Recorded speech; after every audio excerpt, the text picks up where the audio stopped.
Value at risk, briefly. VaR 101, reported by Dick for Systemic RM. Hi there, my name is Dimitri and we'll be reporting on risk management issues, starting from the most easily recognized concept of value at risk, or VaR, and the ways it can be implemented in order to assist in investment management. We'll start from a brief introduction to VaR, and then we will occasionally talk and blog about the different things that are related to VaR and are of interest to most asset managers. I hope you too will find our briefings on VaR matters interesting. If you want to ask any questions on the subject, you may drop me a line at d.katsabekis@systemic-rm.com or write me a comment at www.riskgnomes.wordpress.com.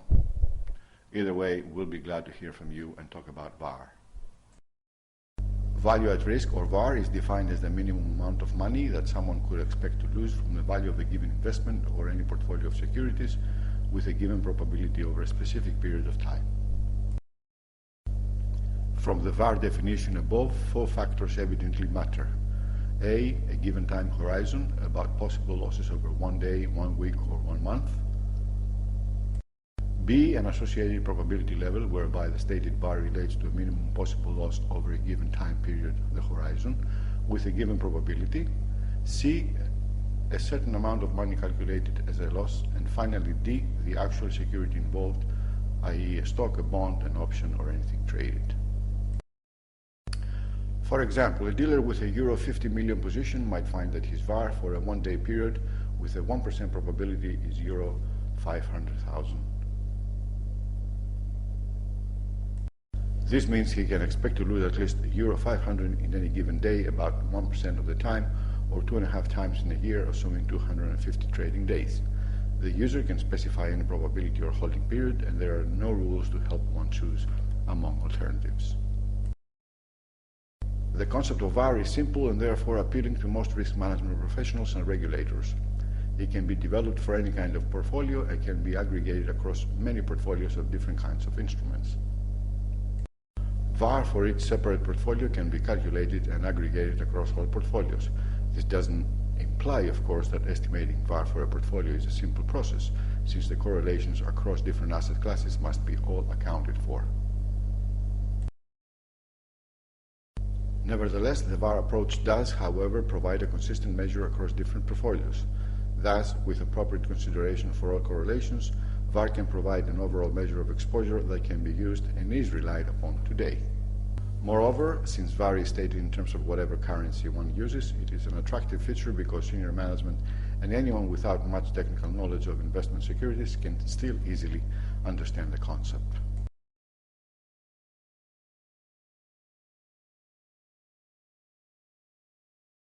Here is a basic VaR computation example. Suppose that a firm has compiled certain information about the change in the value of a portfolio over a 1-week period as summarized on the following table. There we see VaR at 1% is minus euro 1 million. This means the firm would expect to lose at least euro 1 million 1% of the time. From the table, we can also easily define VaR at 5% with a loss of euro 500,000. There is a 4% chance of a loss of between euro 500,000 and 1 million, plus a 1% chance of a loss of at least 1 million. Thus, the firm can expect to lose at least 500,000 5% of the time. Summary changes in value. We have 50% of the time there will be a loss between 0 and 1 million, and for another 50% of the time there will be a gain between 1 and 1 million. The probability distribution above is a simple discrete distribution. Sometimes a firm will prefer to use a continuous distribution, the normal being a common one. When that is the case, then the user must know the expected change in value for the mean and the standard deviation. VaR is then computed as follows. 2.33 and 1.65 represent the numbers of standard deviations to the left of the expected value that leave 1% and 5% respectively in the tail of the distribution. For example, if a firm estimates that the change in its portfolio value is 1 million with a standard deviation of 1.5 million, then VaR at the 1% level is equal to a loss of 2.495 million, and and VaR at 5% level is equal to a loss of 1.475 million. Thus, one would expect to lose at least 2.495 million for 1% of the time and expect to lose at least 1.475 million for 5% of the time, or the horizon. A discrete distribution is, in many cases, merely a simplification of a continuous distribution. In finance, virtually all risks are associated with continuous distributions. The more critical problem, however, is not whether to use a discrete or continuous distribution, but how to obtain the inputs. There are several approaches which can be broadly classified into two groups, the historical method and the analytical method. The historical method requires that users obtain historical information on the performance of all financial instruments that are in a portfolio.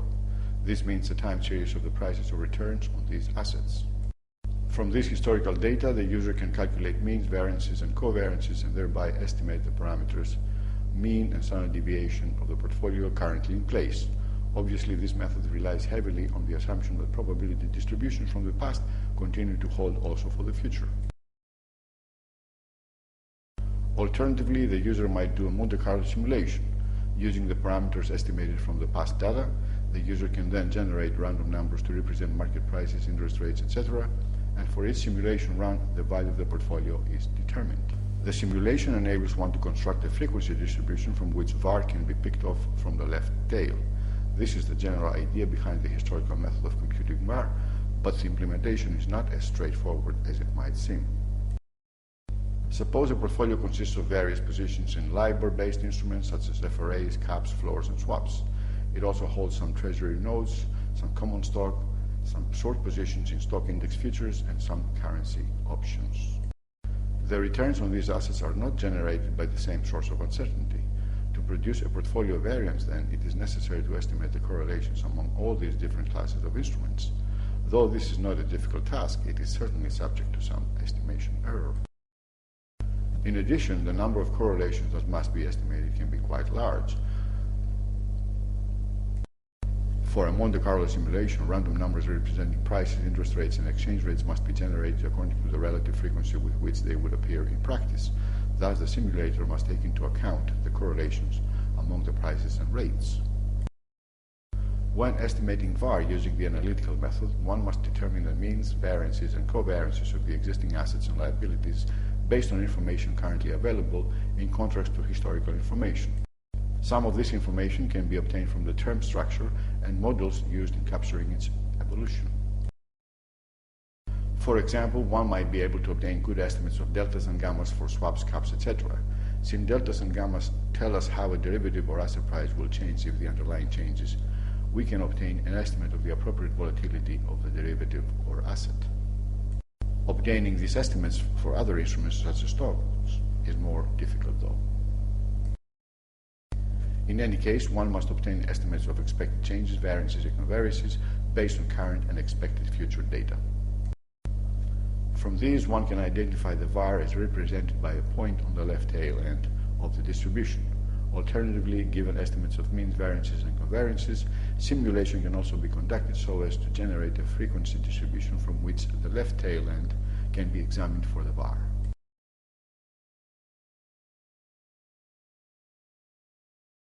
Often associated with VaR is the concept of stress testing, which is simulating extremely unlikely events and observing how the value of the portfolio changes. Most stress testing, however, focuses on bad events and places insufficient emphasis on good events. In fact, VaR in general has been criticized for its focus only on the downside risk. Portfolios with considerably attractive upside features could be avoided because of an arbitrarily unacceptable VaR. Some VaR models are factor-based. They attempt to identify a small number of common factors that drive all assets. If one can then determine the sensitivity of each asset to the factor, then it is much easier to compute VaR for large portfolios. Studies have shown that VaR estimated using different methods with data extracted over different length time periods can be quite different. Clearly, VaR is not a perfect measure, but no statistic is ever perfect.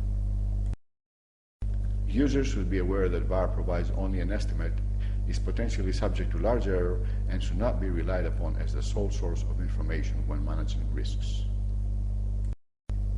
Thus, while VaR is widely used, it is nonetheless a controversial concept and one that has generated some very intense and quite heated debates, primarily due to the diversity of methods for obtaining VaR, the widely divergent values so obtained, and for a fear that management will rely too heavily on VaR with little regard for other information about a firm's risk. References. Since 1995, when the VaR concept was introduced, there is probably no other subject for which more has been written about than in the field of risk management. Surfing with a web search engine on the subject can provide millions of citations for any kind of reading, whether introductory or advanced. This was then a brief introduction to the concept of VaR by Dick on behalf of Systemic.